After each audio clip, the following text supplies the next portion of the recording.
Je m'appelle Élise Moreau, et depuis 9 ans, je partage ma vie avec Antoine dans les rues animées de Paris. Notre existence, vue de l'extérieur, ressemble à un tableau idyllique, une élégante maison dans le quartier du Marais, avec ses fenêtres à guillotine donnant sur des cours pavés où les roses grimpantes s'entrelacent au balcon en fer forgé. Les soirs, nous organisons des dîners mondains dans notre salon aux moulures dorées, où le cristal teinte et les rires fusent autour de plats raffinés escargots à la bourguignonne, fromage affiné, vin de Bordeaux millésimé. Nos amis envient cette harmonie apparente, ces voyages improvisés en Provence, où nous nous perdons dans les champs de lavande sous un ciel azur, cueillant des olives fraîches et sirotant du rosé au coucher du soleil. Antoine, avec son charisme irrésistible, est le centre de tout cela, un dirigeant d'entreprise ambitieux, au costume taillé sur mesure, qui gravit les échelons avec une assurance qui m'a autrefois séduite. Professionnellement, notre histoire est intimement liée. Antoine dirige une société de consulting financier que j'ai aidé à fonder, il y a des années, quand nous n'étions encore que des amoureux pleins d'idéaux. J'ai investi mon temps, mes idées, mes connexions familiales pour la faire grandir, mais je suis restée dans l'ombre, préférant gérer les affaires privées de notre foyer. Mon rôle est discret, je m'occupe des investissements personnels, des relations avec les notaires, et surtout, je veille sur l'héritage que m'a légué ma famille. Mon oncle, un homme d'affaires influent et discret, est le président du conseil d'administration de l'entreprise d'Antoine. C'est un secret que je garde jalousement, un atout caché que je n'ai jamais révélé à mon mari. Il croit que son succès repose uniquement sur son génie, mais en réalité, mes 61% des actions héritées de mon père assurent une stabilité invisible. Mon oncle, avec ses yeux perçants et son sourire énigmatique, est mon pilier silencieux.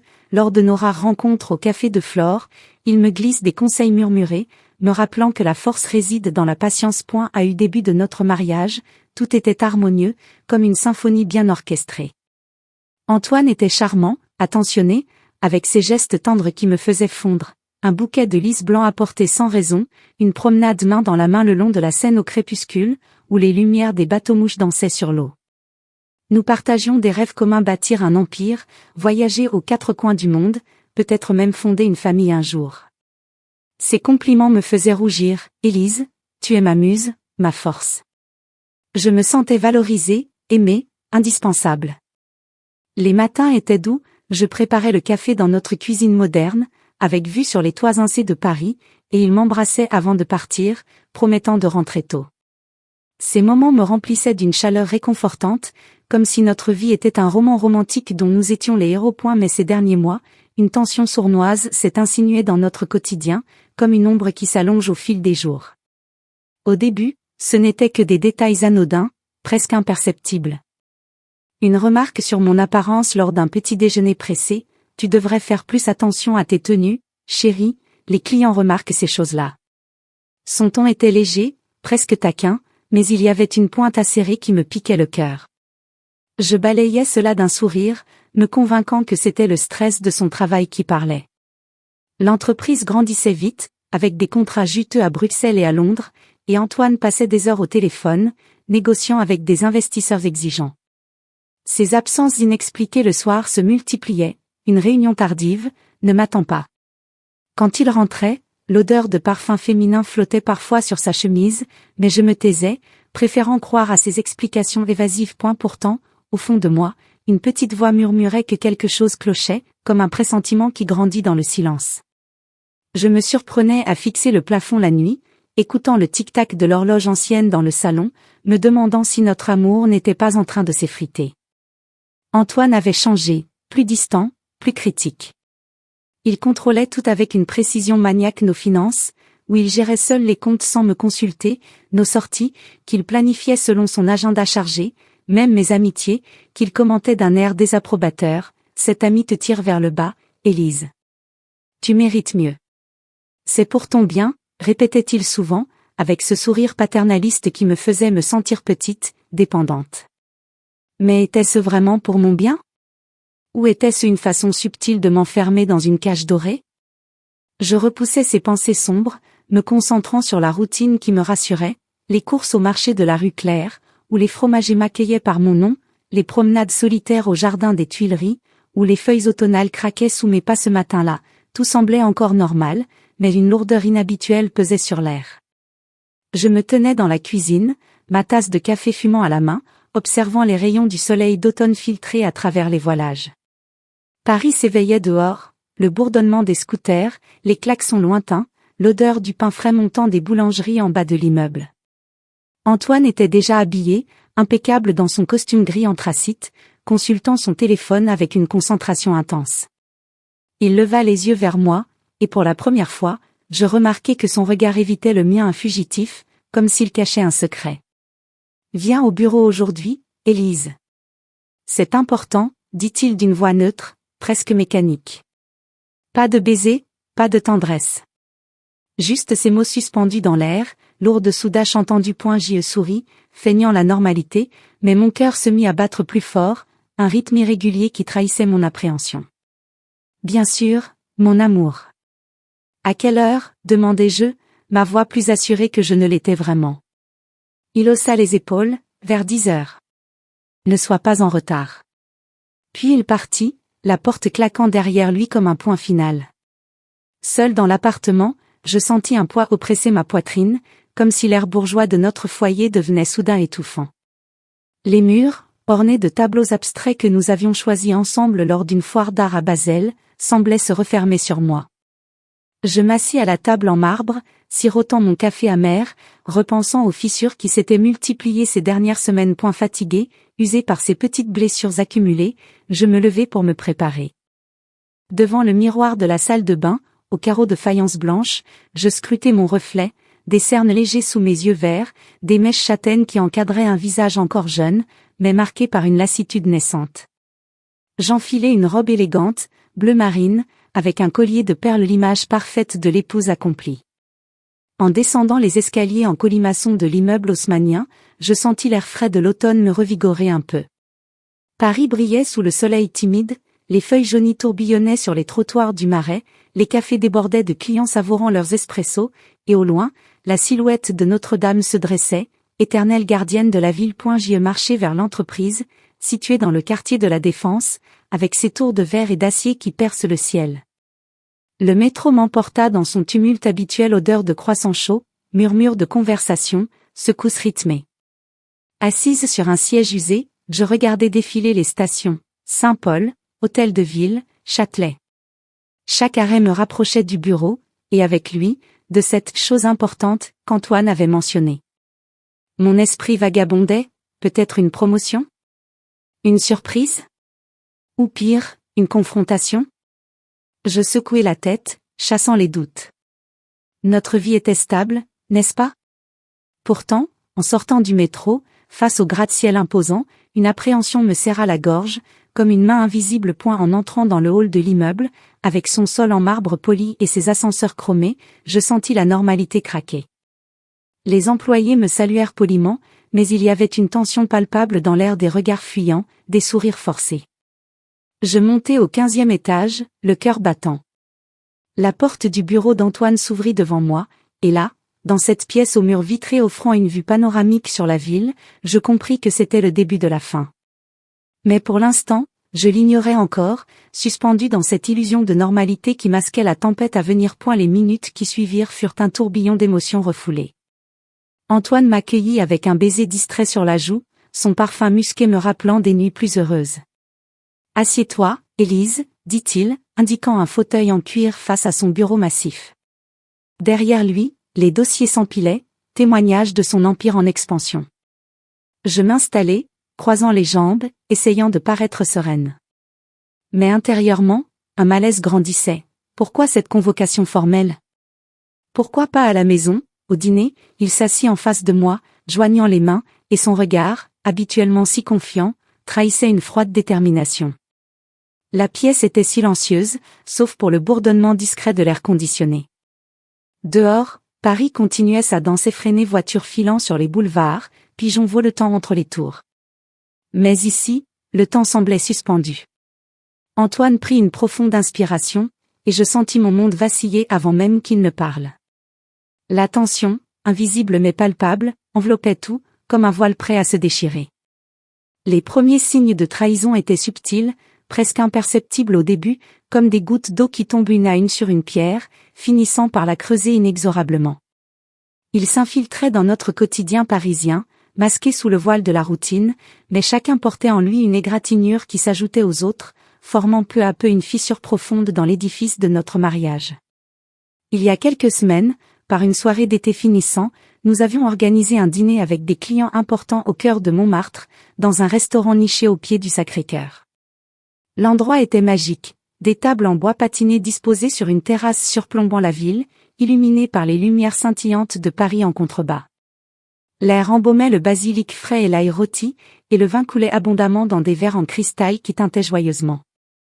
Antoine, au sommet de sa forme, animait la conversation avec son charisme habituel, racontant des anecdotes sur ses derniers succès en affaires, ses voyages à New York et à Tokyo pour sceller des contrats juteux. J'étais assise à ses côtés, élégante dans une robe noire fluide, mes cheveux relevés en un chignon sophistiqué, essayant de me fondre dans ce monde d'hommes en costume sombre et de femmes aux bijoux discrets. Les clients, des investisseurs belges et allemands, riaient aux éclats à ses blagues, et je souriais poliment, intervenant de temps à autre pour ajouter une touche personnelle, un commentaire sur l'art français ou une recommandation de vin. Mais soudain, au milieu d'une discussion sur la stratégie financière de l'entreprise, Antoine se tourna vers moi avec un sourire en coin, comme s'il préparait une punchline irrésistible. « Ah, Élise est douée pour les détails domestiques, vous savez organiser les dîners, décorer la maison. Mais les affaires, c'est mon domaine exclusif. Elle me laisse faire le sale boulot pendant qu'elle profite des fruits, lança-t-il en riant, sa voix résonnant sur la terrasse. Les invités sourirent poliment, certains hochèrent la tête avec amusement, mais pour moi, ce fut comme une lame froide qui me transperçait le cœur. Mes joues s'empourprèrent, et je sentis un nœud se former dans ma gorge. Comment pouvait-il me rabaisser ainsi, devant ces inconnus qui nous jugeaient? Je baissai les yeux sur mon assiette, où un filet mignon refroidissait, et forçai un rire forcé pour ne pas laisser transparaître ma blessure. Sur le chemin du retour, dans le taxi qui serpentait à travers les rues étroites de Montmartre, descendant vers le Marais, je ne pus m'empêcher de lui en parler. La ville défilait dehors, les artistes de rue rangeant leurs toiles, les couples enlacés sous les lampadaires, et la tour Eiffel qui clignotait au loin comme un phare moqueur. « Antoine, pourquoi as-tu dit ça? » « Ça m'a blessé, murmurai-je, ma voix tremblante dans l'habitacle sombre. Il haussa les épaules, fixant son téléphone qui vibrait de messages incessants. « Ne sois pas si sensible, Élise. C'était juste une blague pour détendre l'atmosphère. Les clients adorent ce genre d'humour léger. Tu prends tout trop à cœur. » Son ton était désinvolte, presque agacé, comme si ma réaction était une exagération ridicule. À la maison, dans notre appartement au plafond haut et au parquet craquant, il continua sur sa lancée. « Franchement, c'est du harcèlement de ta part de me reprocher ça. Je fais tout pour nous, je ramène l'argent, et toi, tu restes à la maison à ne rien faire d'autre que dépenser. » Ces mots me frappèrent comme des gifles, me faisant douter de moi-même. Étais-je vraiment si inutile? Avais-je exagéré? Ce soir-là, je me réfugiai dans la salle de bain, avec ses murs carrelés de marbre blanc et son miroir immense qui reflétait mon visage pâle. Les larmes coulèrent enfin, silencieuses, tandis que l'eau chaude de la douche masquait mes sanglots. Je me sentais piégée, minuscule dans cette vie que j'avais construite avec lui. Les compliments d'autrefois, « Tu es ma reine, Élise », s'étaient mués en critiques acerbes, « Tu as pris du poids, non? Ça se voit sur tes hanches, ou « Pourquoi tu ne t'habilles pas mieux? On dirait que tu sors du lit. » Chacune de ces remarques s'accumulait, érodant ma confiance comme l'acide ronge le métal. Je rationalisais encore, c'était la pression du travail, l'entreprise qui grandissait trop vite, les nuits blanches passées sur des tableurs Excel et des appels transatlantiques. Antoine était sous stress, me disais-je, en me savonnant le corps avec un gel parfumé à la lavande, essayant de laver cette sensation de saleté émotionnelle. Mais les signes s'intensifiaient. Les absences se multipliaient, comme des ombres qui s'allongeaient avec le crépuscule. Il rentrait de plus en plus tard, prétextant des réunions interminables au bureau ou des dîners d'affaires impromptus. Un soir pluvieux, alors que Paris était enveloppé d'un manteau gris et que la pluie tambourinait contre les fenêtres, je trouvai son téléphone abandonné sur la table du salon. Un message illumina l'écran, « Rendez-vous ce soir? » Sophie. Sophie, la nouvelle directrice financière qu'il avait embauchée il y a quelques mois, une femme aux cheveux blonds coupés courts, au sourire carnassier et aux tailleurs impeccables. Mon cœur se serra comme dans un étau. Quand il rentra, trempé et sentant un parfum sucré qui n'était pas le mien, je l'interrogeai, la voix chevrotante. « Qui est Sophie ? Pourquoi ce message ?» Il explosa, ses yeux noirs de colère. « Tu fouilles dans mes affaires maintenant ? C'est de la paranoïa. Sophie est une collègue, rien de plus. Tu me harcèles avec tes soupçons ridicules. » Il claqua la porte de la chambre, me laissant seul dans le salon, où les lumières tamisées projetaient des ombres dansantes sur les murs tapissés de livres anciens. Contrôleur dans l'âme, Antoine gérait tout avec une poigne de fer. Nos finances étaient sous son emprise exclusive, il m'empêchait d'accéder à certains documents, prétextant que c'est trop compliqué pour toi, chérie. Laisse-moi m'en occuper. Lors d'une soirée à la maison, alors que nous recevions des amis autour d'un plateau de fromage et de charcuterie, il refusa que je signe un chèque pour une association caritative que je soutenais. Non, Élise, on en discute plus tard. Tu n'as pas idée des implications fiscales. Ses amis rirent, mais moi, je bouillonnais intérieurement. Émotionnellement, je me sentais comme une marionnette dont il tirait les ficelles, isolée de mes propres décisions, de mes propres rêves. Pourtant, au fond de moi, une rage sourde grandissait, comme un feu couvant sous la cendre. À Paris, sous la pluie battante qui transformait les pavés en miroirs luisants, je marchais seul le long des quais de la Seine, mon parapluie noir battant au vent. Les bouquinistes fermaient leurs boîtes vertes, et les touristes se hâtaient vers les métros. Je repensais à mon héritage familial, les actions de l'entreprise que mon oncle m'avait léguées en secret, il y a des années, lors d'une réunion discrète dans son bureau surplombant la place Vendôme. « C'est ton assurance, Élise », m'avait-il dit, ses mains déposées sur les documents. Antoine ignorait tout de ces 61% qui me donnaient un pouvoir absolu.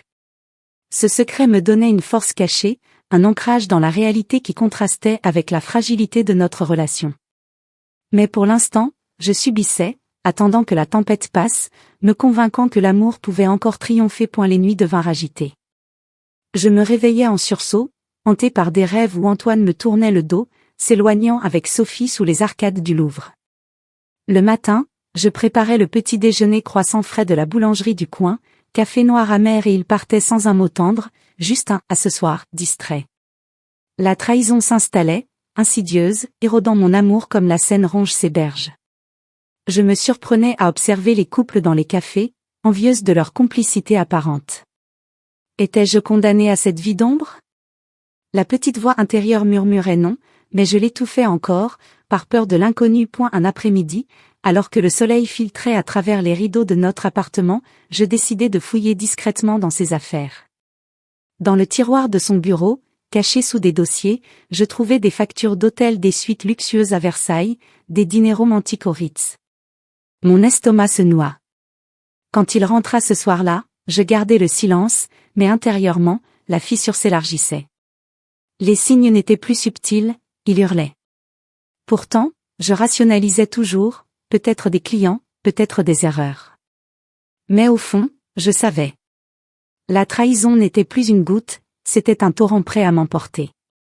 Ce lundi matin, l'appel d'Antoine m'avait conduit directement à son bureau, niché au cœur du quartier de la Défense, cet enchevêtrement de tours de verre et d'acier qui symbolisait si bien son ambition démesurée. Paris s'étendait en contrebas comme une toile vivante, avec ses avenues bondées de voitures miniatures et ses toits qui scintillaient sous un soleil pâle d'automne. J'avais pris le métro depuis le Marais, serrant mon sac à main contre moi comme un bouclier, mon cœur battant à un rythme irrégulier que je tentais d'ignorer. L'air frais du matin portait l'odeur du café et des croissants frais des boulangeries environnantes, mais rien ne pouvait apaiser cette appréhension qui me nouait l'estomac. Pourquoi cette convocation soudaine ?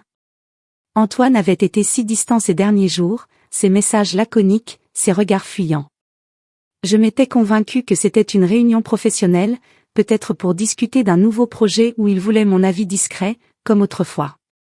Mais au fond de moi, une intuition sombre murmurait que quelque chose de plus grave se tramait. En entrant dans l'immeuble, un monolithe de béton et de métal aux façades miroitantes, je fus accueilli par le hall immense, avec son sol en marbre poli qui résonnait sous mes talons. Les employés en costume pressés vaquaient à leurs occupations, téléphone collé à l'oreille, dossier sous le bras. Je pris l'ascenseur rapide, qui s'éleva avec un sifflement doux, me portant vers le 15e étage.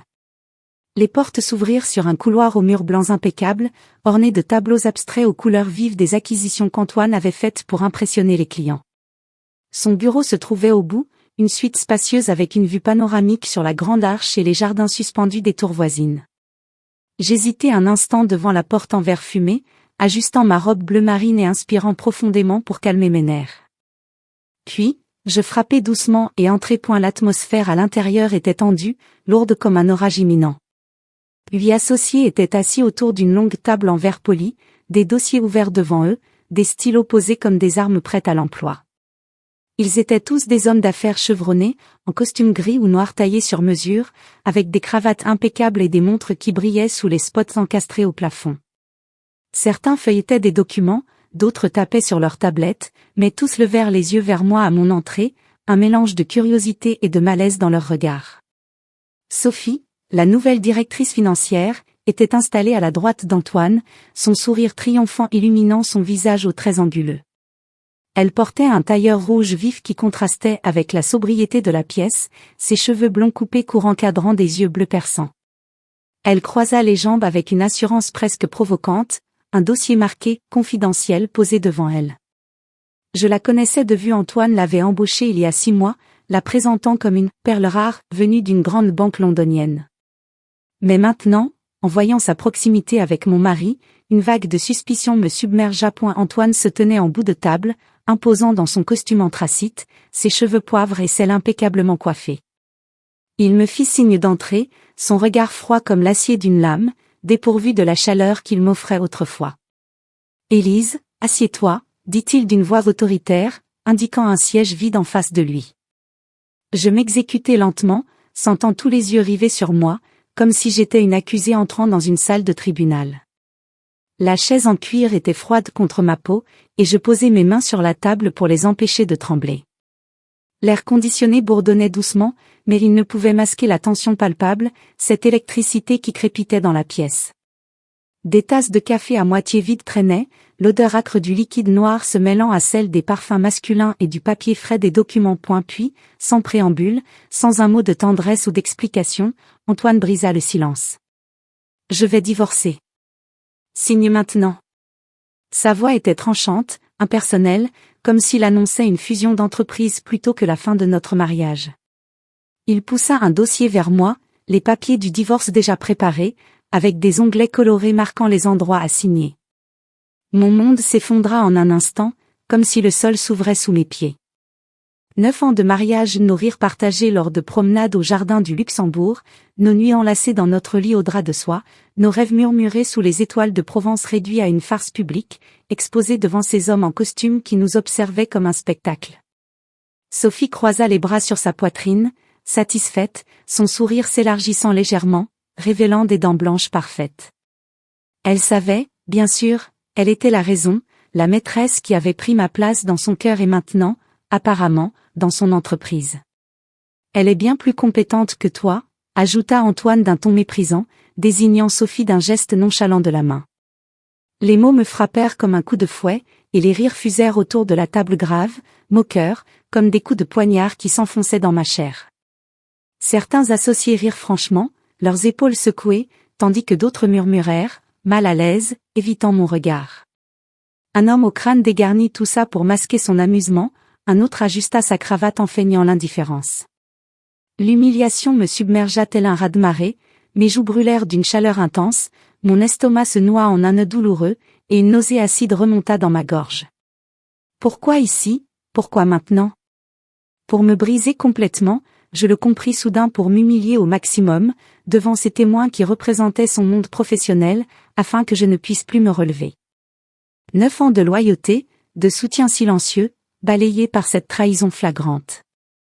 Je sentis les larmes monter, picotant mes yeux, mais je les retins farouchement, refusant de leur donner la satisfaction de me voir craquer. Les murmures s'intensifièrent. Pauvre femme, chuchota l'un, tandis qu'un autre ricana doucement. Sophie, impassible, feuilleta un document comme si de rien n'était, mais ses yeux pétillaient de victoire. Antoine, lui, restait stoïque, les bras croisés, attendant ma réaction. Je fixai les papiers devant moi, les lignes floues à travers le voile de mes émotions. Mon alliance, ce simple anneau d'or que j'avais porté avec fierté, me semblait soudain un fardeau. Avec une main qui, miraculeusement, ne tremblait pas, je pris le stylo qu'il me tendait, un Mont Blanc noir, cadeau que je lui avais offert pour notre anniversaire. L'encre glissa sur le papier, signant mon nom d'une écriture ferme, presque mécanique. Merci pour ces 9 années, murmurai-je en relevant la tête, ma voix steady malgré la tempête qui faisait rage en moi. Les mots sortirent doux, presque ironiques, et un silence surpris s'abattit sur la pièce. En me levant pour sortir, mes jambes flageolantes mais déterminées, je croisai le regard de mon oncle, le président du conseil d'administration, assis en bout de table. Il était là, discret comme toujours, avec ses lunettes à monture fine et son costume impeccablement repassé. Ses yeux compatissants, emplis d'une tristesse muette, me rappelèrent notre secret partagé. Je possédais 61% des actions de l'entreprise depuis le début, un héritage familial que mon père m'avait légué et que mon oncle avait géré avec soin. Antoine ignorait tout de cela, il croyait diriger son empire de plein droit, mais en réalité, c'était moi qui tenais les rênes invisibles. Ce regard échangé fut comme un ancrage dans la tourmente, une promesse silencieuse de soutien. Et la douleur était vive, un mélange incandescent de rage et de tristesse qui me consumait de l'intérieur. Je quittai la pièce sans un mot de plus, la porte se refermant derrière moi avec un clic définitif. Dans l'ascenseur qui descendait lentement, seul enfin, je laissai mon corps trembler librement, mes épaules secouées par des sanglots étouffés. Les larmes coulèrent, chaudes et salées, traçant des sillons sur mes joues. Paris défilait en bas à travers les vitres, indifférente à ma souffrance, les gens pressés sur les trottoirs, les taxis klaxonnant, la vie qui continuait son cours effréné. Mais au milieu de cette agonie, une étincelle naquit. Cette humiliation n'était pas la fin, c'était le catalyseur d'une renaissance que je sentais déjà poindre, comme l'aube après une nuit interminable. Je sortis de l'immeuble, l'air frais me giflant le visage, et marchai sans but dans les allées piétonnes de la Défense, entourées de sculptures modernes et de fontaines murmurantes. Les tours me surplombaient, écrasantes, mais pour la première fois, je me sentis plus grande qu'elles. La trahison d'Antoine, cette scène orchestrée pour me détruire, avait allumé un feu en moi. Sophie pouvait bien sourire, elle ignorait, comme lui, la puissance que je détenais. En hélant un taxi pour rentrer, je repensais à ces 9 années, les joies fanées, les doutes accumulés, et maintenant, cette explosion publique. Mais dans ma poitrine, au-delà de la douleur, une résolution se formait, dure comme le diamant. Paris, ma ville éternelle, serait témoin de ma revanche. Après l'humiliation qui m'avait laissée pantelante comme une feuille arrachée par le vent, je rentrai chez nous, ou plutôt, dans cet appartement qui n'était plus qu'un décor vide de sens. Le trajet en taxi depuis la Défense fut un blur de lumière floue et de klaxons lointains. Paris défilait derrière la vitre embuée, indifférente à mon chaos intérieur. Les tours modernes cédèrent la place aux rues charmantes du Marais, avec leurs boutiques aux vitrines illuminées et leurs passants emmitouflés contre le froid automnal. Je payai le chauffeur d'une main mécanique, descendis, et montai les escaliers en colimaçon de notre immeuble haussmannien, chaque marche résonnant comme un écho de ma défaite. La clé tourna dans la serrure avec un clic familier, mais l'appartement m'accueillit avec un silence oppressant, comme si les murs eux-mêmes retenaient leur souffle. Pas de trace d'Antoine bien sûr, il était encore au bureau, savourant sa victoire avec Sophie. L'air portait encore son parfum musqué, mélangé à l'odeur fade des fleurs fanées sur la table du salon, un bouquet qu'il m'avait offert il y a une semaine, peut-être par culpabilité. J'y m'effondrais sur le lit king size de notre chambre, au drap de coton égyptien froissé du matin même. La pièce était baignée d'une lumière tamisée par les voilages lourds, et je fixais le plafond aux moulures ornées, où des ombres dansaient comme des fantômes. La scène du bureau repassait en boucle dans mon esprit, implacable, comme un film d'horreur que je ne pouvais arrêter. Les rires des associés, ces éclats graves et moqueurs qui avaient ricoché dans la pièce comme des balles. Le sourire triomphant de Sophie, ses lèvres peintes en rouge sang étirées en une courbe satisfaite, ses yeux bleus pétillants de malice tandis qu'elle croisait les bras, spectatrice privilégiée de ma chute. Et Antoine, mon mari, l'homme que j'avais aimé pendant 9 ans, prononçant ces mots fatidiques, je vais divorcer. Signe maintenant. Devant eux tous, exposant notre intimité comme un trophée conquis. Elle est bien plus compétente que toi, avait-il ajouté, désignant sa maîtresse avec une nonchalance cruelle. Comment avait-il pu? Pourquoi cette mise en scène publique, si ce n'était pour m'anéantir complètement, pour graver mon humiliation dans l'esprit de ces hommes qui riaient de ma douleur. Je fermais les yeux, mais les images persistaient, les dossiers sur la table en verre, les stylos alignés comme des juges, l'air conditionné qui bourdonnait comme un bourdon moqueur. Mon cœur se serrait à chaque souvenir, une douleur physique qui irradiait dans ma poitrine, me coupant le souffle. Comment avais-je pu être si aveugle? Les signes étaient là, disséminés comme des miettes sur un chemin que j'avais refusé de voir. Les remarques insidieuses sur mon apparence, les absences nocturnes justifiées par des réunions urgentes, les critiques voilées qui minaient ma confiance jour après jour. Antoine m'avait manipulé émotionnellement avec une maîtrise diabolique, me faisant douter de ma propre valeur pour mieux me dominer. C'est pour ton bien, disait-il quand il contrôlait nos finances, m'empêchant d'accéder aux comptes. Tu es trop sensible, quand je protestais contre ces blagues humiliantes. Il m'avait isolé progressivement, critiquant mes amis jusqu'à ce que je les voie moins, gérant nos sorties pour que je dépende de lui. Et maintenant, tout s'éclairait, Sophie n'était pas une simple collègue, elle était le clou final dans le cercueil de notre mariage. Poussé par une impulsion soudaine, je me levai et me dirigeai vers le bureau attenant à la chambre, une petite pièce aux étagères remplies de livres anciens et de bibelots rapportés de nos voyages.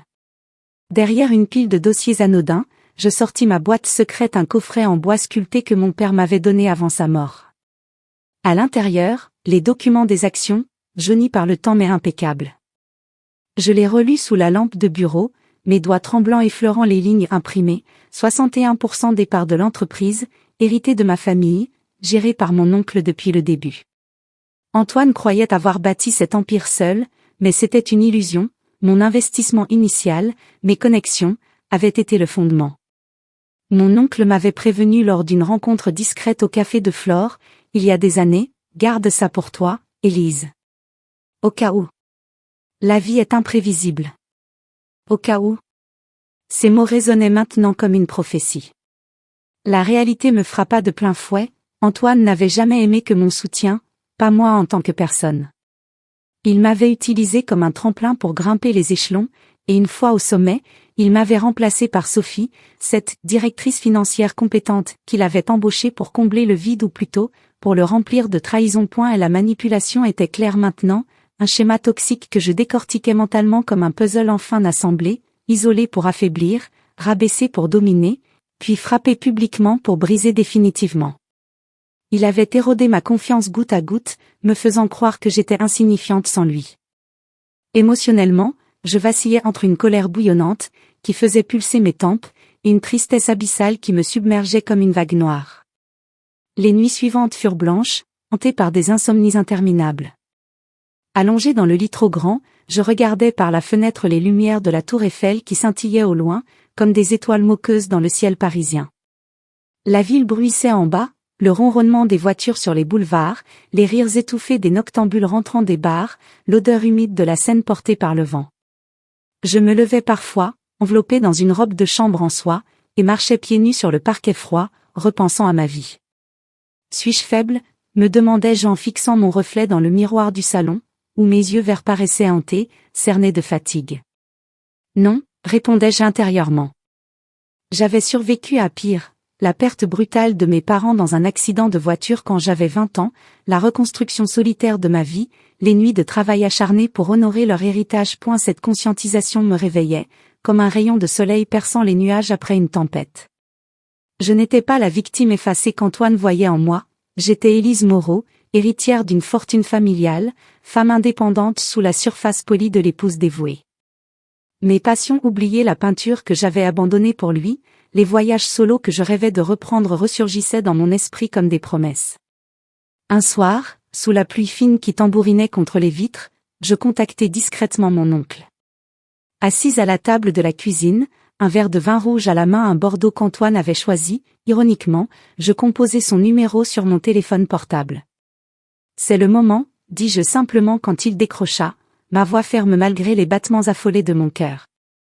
Il acquiesça sans surprise, sa voix grave et rassurante traversant la ligne, « Je m'en occupe, Élise.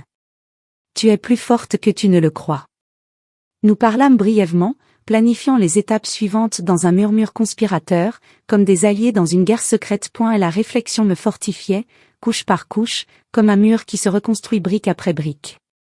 Les manipulations d'Antoine devenaient évidentes, un engrenage vicieux que je démantelais mentalement. Chaque critique était une arme, chaque absence un mensonge calculé. Je sentais une étincelle de force grandir en moi, chassant le doute comme une flamme consumant les ténèbres. Plus de larmes inutiles, à la place, une détermination froide, un plan qui se formait dans les recoins de mon esprit. Paris, avec sa vitalité éternelle, les marchés animés de la rue Claire où j'allais me promener pour m'aérer, les ponts illuminés sur la Seine qui symbolisaient les passages vers de nouveaux horizons, m'inspiraient une résilience profonde. La ville avait survécu à des révolutions, des guerres, moi aussi, je survivrais à cette trahison. Cette conscientisation était douloureuse, comme une plaie qui s'ouvre pour mieux guérir, mais elle était libératrice. Elle marquait le tournant vers ma renaissance, un pivot où la victime devenait la guerrière. Allongé dans le noir, écoutant le tic-tac de l'horloge ancienne, je visualisais l'avenir, l'entreprise sous mon contrôle, Antoine évincé, Sophie renvoyée. Pas par vengeance pure, mais par justice. Je m'endormis enfin, un sommeil agité mais résolu, rêvant non plus de chaînes, mais d'ailes déployées sur les toits de Paris. Le lendemain, je me réveillerai changé, prête à agir. Le point de rupture surgit ce soir-là, comme une vague déferlante qui emporte tout sur son passage, me laissant seule dans l'appartement qui n'était plus qu'un mausolée de souvenirs brisés. Les papiers du divorce, signés de ma main ferme devant ses associés moqueurs, reposaient sur la table basse du salon, leurs pages blanches et impersonnelles scintillant sous la lumière tamisée d'une lampe art déco que j'avais chinée lors d'un week-end à Saint-Tropez. Ils symbolisaient ma soumission apparente, cette façade de résignation que j'avais affichée pour ne pas leur donner la satisfaction de me voir craquer. Mais en moi, une tempête rageait, un ouragan de colère et de trahison accumulée qui tourbillonnait dans ma poitrine, me coupant le souffle. 9 ans de loyauté aveugle, de sacrifices silencieux, les nuits où je veillais tard pour relire ses rapports, les dîners où je jouais l'hôtesse parfaite pour impressionner ses clients, les rêves que j'avais mis en veilleuse pour soutenir les siens, tout cela réduit en cendres par son annonce cruelle, devant Sophie et ses hommes en costume qui riaient de ma douleur. L'humiliation publique me hantait, comme un spectre invisible, les échos de leur rire grave, le sourire carnassier de sa maîtresse, le regard froid d'Antoine qui m'avait transpercé comme une lame. Assez, criai-je intérieurement, ma voix intérieure résonnant comme un tonnerre dans le silence de la pièce. Je ne pouvais plus ignorer ma puissance cachée, cette arme secrète que j'avais gardée enfouie pendant trop longtemps, par amour ou par peur. Assise sur le canapé en velours gris, les genoux repliés contre ma poitrine, je sentais les larmes monter à nouveau, chaudes et amères, mais cette fois, elles étaient mêlées à une rage purificatrice. L'appartement, avec ses murs crème ornés de photos de nous, un cliché rieur pris à Venise, un autre lors d'un gala à Cannes où je portais une robe émeraude qui me faisait me sentir invincible, semblait se refermer sur moi comme une prison dorée. L'odeur familière du café froid traînait encore dans l'air, rappel d'un petit déjeuner interrompu par son appel fatidique. Mon alliance, ce cercle d'or qui avait symbolisé notre union, me brûlait le doigt, je l'enlevai d'un geste sec, la jetant sur la table où elle roula avec un tintement métallique, comme un glaçonnant la fin d'une ère. Comment avais-je pu laisser cela arriver? Les signes étaient là, accumulés comme des nuages noirs avant l'orage, ses critiques voilées, ses absences parfumées d'un autre, son contrôle insidieux sur chaque aspect de notre vie. Mais maintenant, dans cette solitude écrasante, la vérité éclatait. Antoine n'était pas un partenaire, mais un manipulateur qui m'avait utilisé comme un pion sur son échiquier professionnel. Poussé par une impulsion viscérale, je me levai, mes jambes tremblantes me portant vers le téléphone posé sur la console en marbre. Mes doigts composèrent le numéro de mon oncle, le président du conseil d'administration, cet homme discret aux yeux perçants qui avait toujours été mon gardien silencieux. La ligne sonna 2 fois, et sa voix grave répondit, chaleureuse malgré l'heure tardive. « Élise ? Tout va bien ?» demanda-t-il, une note d'inquiétude perçant son ton habituellement impassible. « Active les protocoles », dis-je simplement, ma voix ferme et résolue, coupant court aux politesses. Il y eut un silence bref, puis un soupir de compréhension. Il savait tout, mais 61% des actions, héritées de mon père et gérées dans l'ombre depuis la fondation de l'entreprise. Antoine croyait diriger cet empire de consulting financier de main de maître, avec ses contrats juteux et ses bureaux ultramodernes à la défense, mais c'était une illusion que j'avais maintenue par loyauté. Décider de l'utiliser enfin était libérateur, comme briser des chaînes invisibles qui m'avaient entravé pendant des années. Je m'en occupe immédiatement, répondit mon oncle, sa voix empreinte d'une fierté paternelle. Demain matin, tout sera en place. Tu es prête pour ça?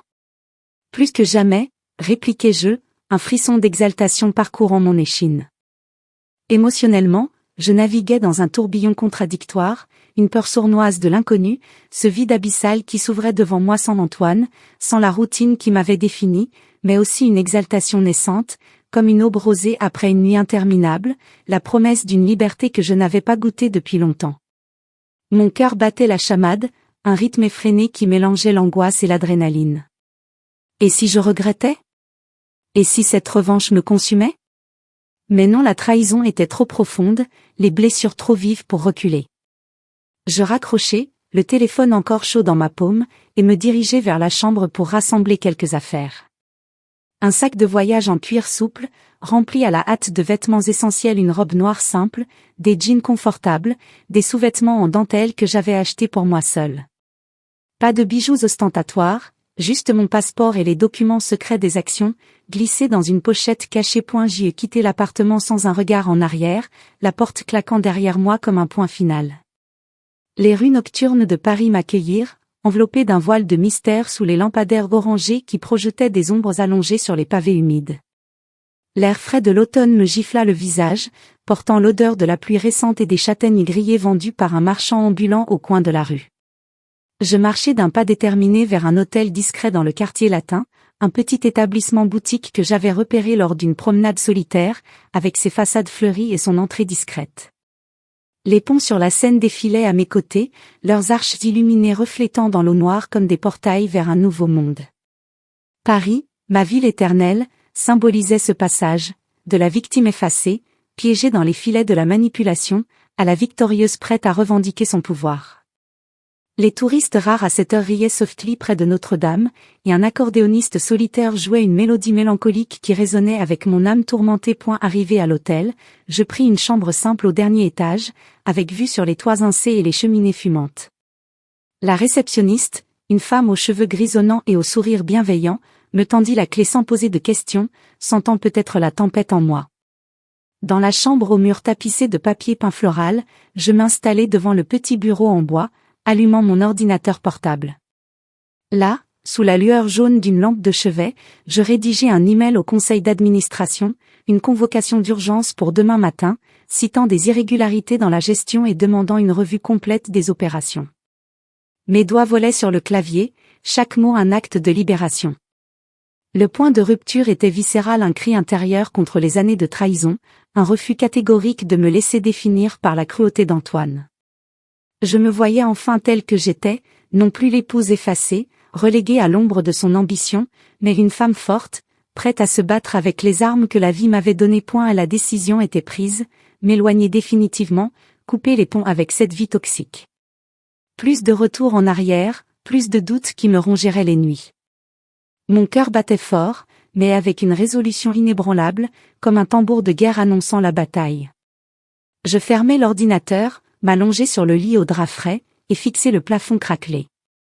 Paris bruissait dehors, le murmure distant d'une sirène, les pas d'un promeneur tardif, le vent qui agitait les feuilles des platanes.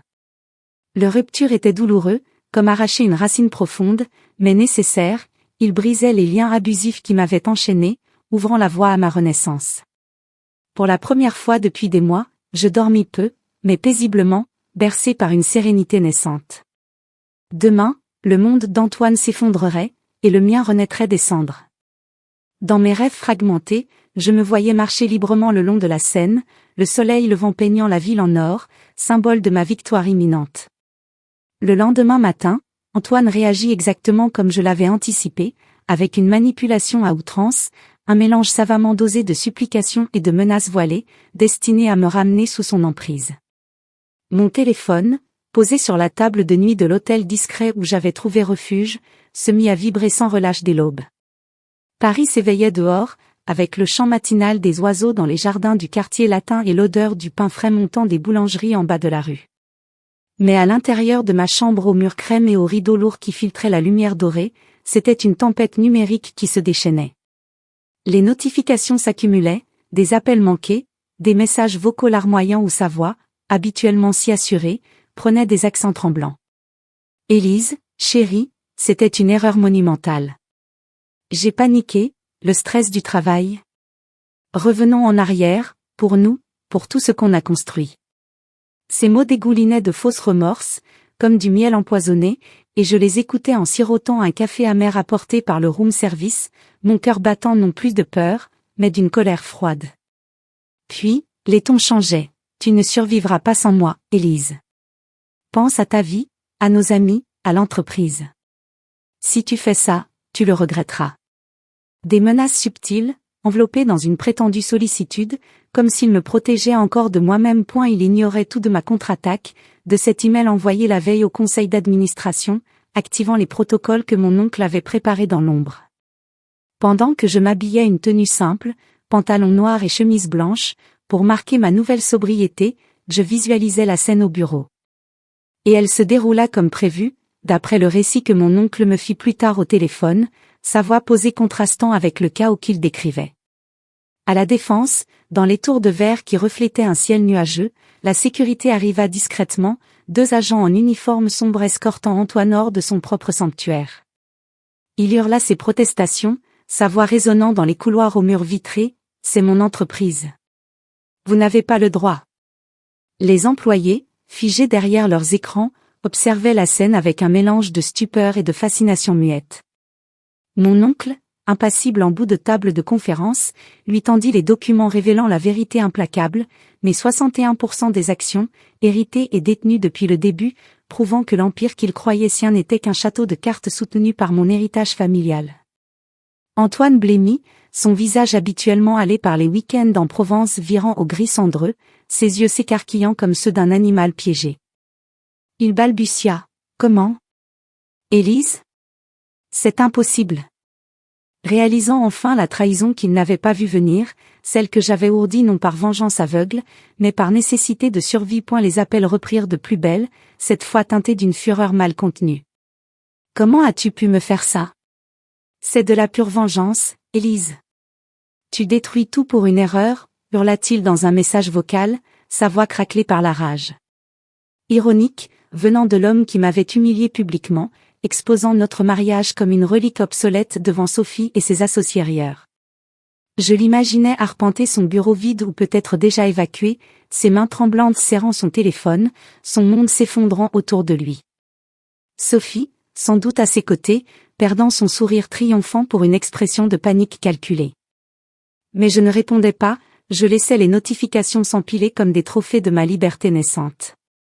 Émotionnellement, une vague de dégoût me submergea, acide et purificatrice, comme si je voyais enfin son vrai visage, un manipulateur pathétique, un homme faible masqué par une armure d'ambition. Pourtant, au milieu de cette nausée, une force nouvelle grandissait, un rempart intérieur que chaque tentative de sa part renforçait un peu plus. Et elle ne s'arrêta pas là, bien sûr.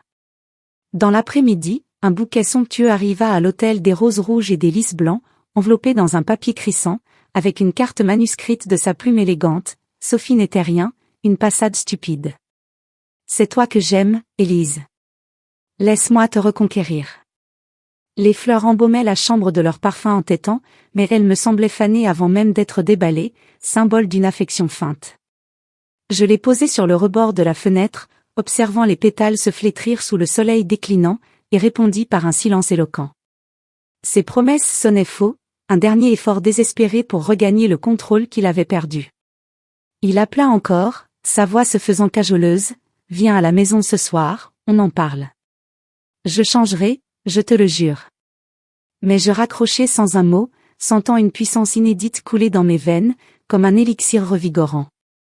Ces manipulations ne m'atteignaient plus, je les voyais pour ce qu'elles étaient, des armes rouillées d'un homme brisé, des ficelles usées que je pouvais couper d'un geste. J'y refusai ses appels suivants, bloquant son numéro temporairement pour me donner de l'espace, et sortis dans les rues de Paris pour fortifier ma résolution.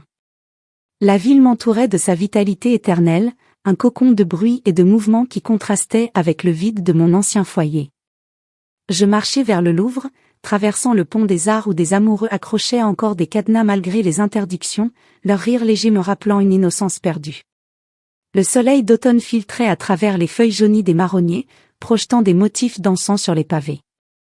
Au Louvre, Je déambulais dans les galeries immenses, entourée de chefs-d'œuvre qui respiraient la résilience.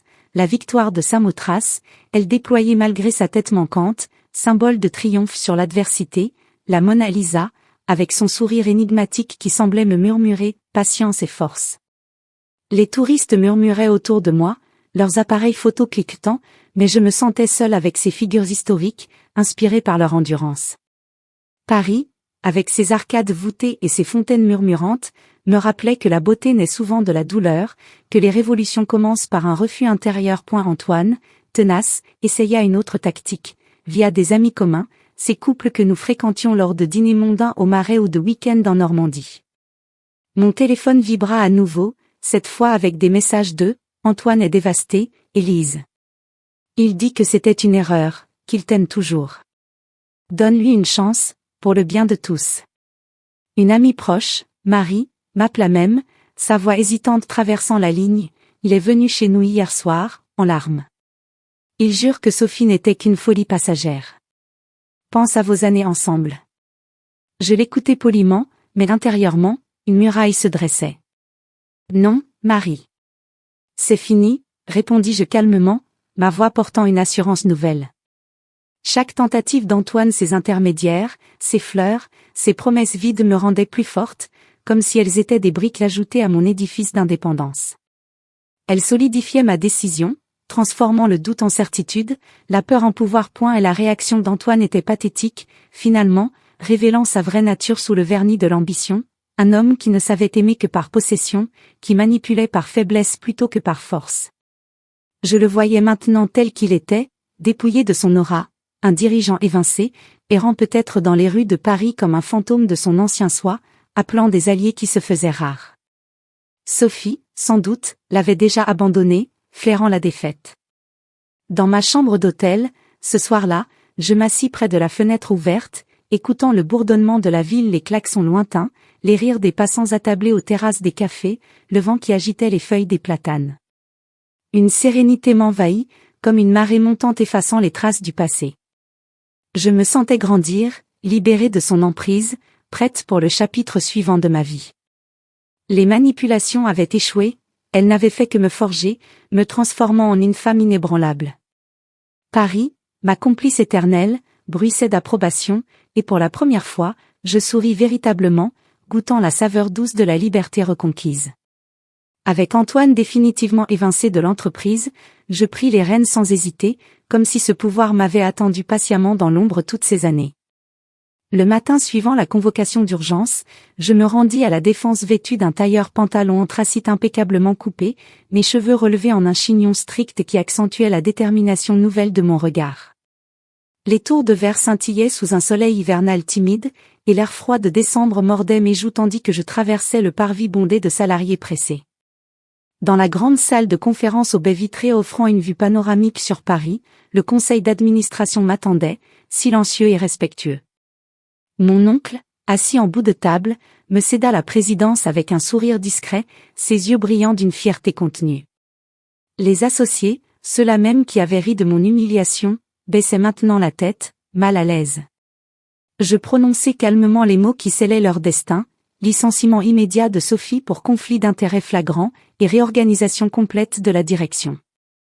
Sophie, convoquée en urgence, arriva pâle et tremblante, son tailleur rouge d'autrefois semblait soudain trop criard. Elle tenta un sourire forcé, mais quand je lui annonçai son départ sur le champ, escortée par la sécurité comme Antoine la veille, ses lèvres se pincèrent en une ligne amère.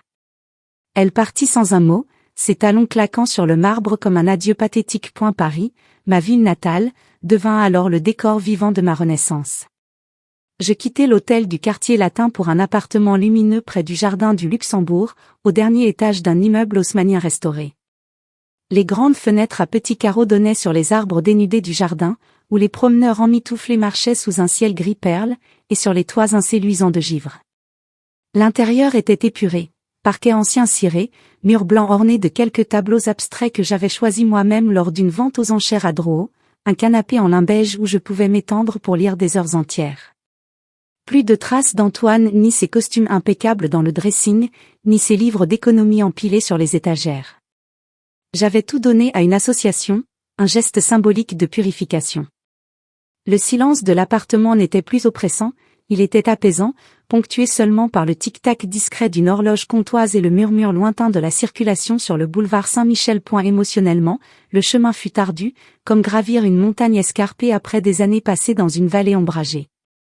Certaines nuits, seul dans mon lit trop grand aux draps frais, les souvenirs affluaient malgré moi, nos premiers rendez-vous sous la pluie fine du printemps parisien, ses mains chaudes sur ma peau lors de nos voyages en Toscane, les promesses murmurées au clair de lune sur les terrasses de Provence.